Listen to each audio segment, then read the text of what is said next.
The NHS is facing a critical juncture, and a bold solution is proposed: shrinking hospitals.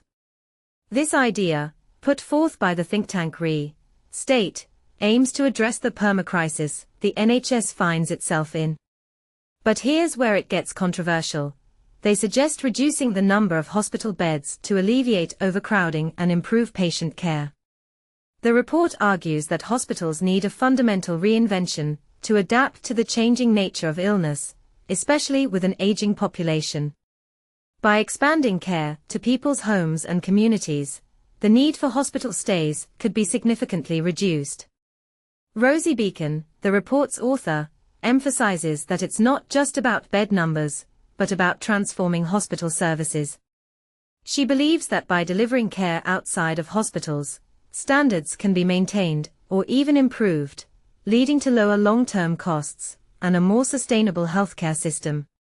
A smaller hospital footprint is the natural outcome of efficient, modern healthcare, Beacon states. It's about delivering faster, more accessible, and financially stable services, not about cutting corners. The proposal has gained support from key figures in the NHS. Professor Joe Harrison, CEO of Milton Keynes University Hospital NHS Trust, agrees that a radical rethink is necessary to stabilize the service and improve staff conditions. Matthew Taylor and Daniel Elkels, CEOs of NHS Confederation and NHS Providers, respectively, echo this sentiment. They argue that the NHS's founding vision is becoming increasingly outdated and fragile, and a reform is needed to make the system fit for the future. However, this idea is not without its critics. Some argue that reducing hospital beds could lead to compromised care, especially for those with complex needs.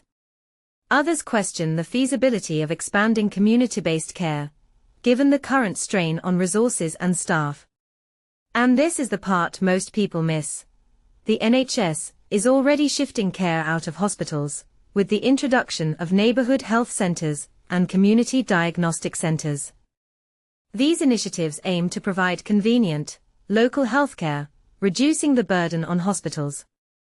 So, is shrinking hospitals the solution to the NHS's crisis? Or is it a risky move that could further strain an already fragile system? What do you think? Share your thoughts in the comments. Let's spark a conversation about the future of our healthcare system.